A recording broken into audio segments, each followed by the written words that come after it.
अनुग्रहित सुबह में आप सभी को मसीही प्रेम में मेरा स्नेह वंदन। आज पढ़ेंगे पहला यूहन्ना 4 अध्याय 16वां वाक्य।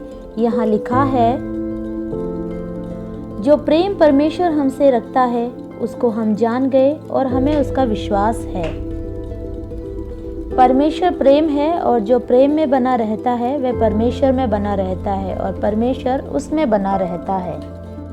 सुंदर वचन के आधार पर परमेश्वर प्रेम है विषय पर मनन करने के लिए परमेश्वर आप सभी की सहायता करें। आज हम एक ऐसे समय में हैं जहां प्रेम शब्द और उसके अर्थ में बहुत बदलाव आ गया है।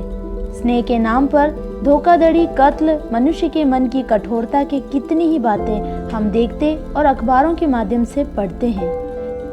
असल में प्रेम क्या है? यदि जानना है तो पहले परमेश्वर को पहचाने, उसे जाने, उसमें विश्वास करें। यहाँ वाक्य में साफ लिखा है कि परमेश्वर के स्नेह को हम जाने और विश्वास करें। परमेश्वर ही प्रेम है। प्रेम की एक विशेषता होती है, वह कभी भी एक जन तक सीमित नहीं रहता, अर्थात जब वो प्रेम दूसरों तक जाता है तभी वो यथार्थ रूप से प्रेम बनता है। पानी बहे बिना नहीं रुक सकता।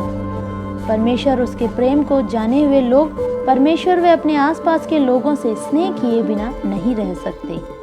परमेश्वर से प्रेम करें।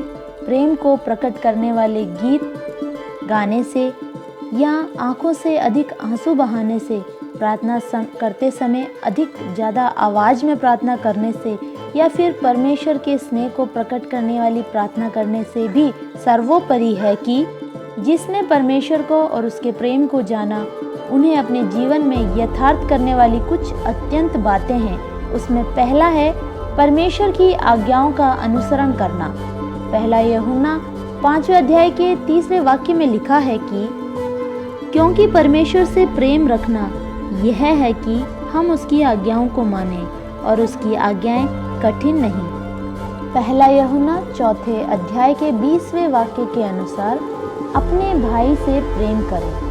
इसीलिए प्रियो, परमेश्वर के प्रेम को हमारे द्वारा परमेश्वर की और मनुष्यों की तरफ वो प्रेम एक नदी के समान बहने पाए। इस अंतिम समय में जब हम होते हैं तब परमेश्वर के प्रति हमारा प्रेम कम हो गया है या नहीं, उसके लिए खुद को आज हम जांचने पाएं। परमेश्वर के वचन के सच को हृदय से मानकर, समूह को हृदय से प्रेम कर आगे बढ़ने वाले हों।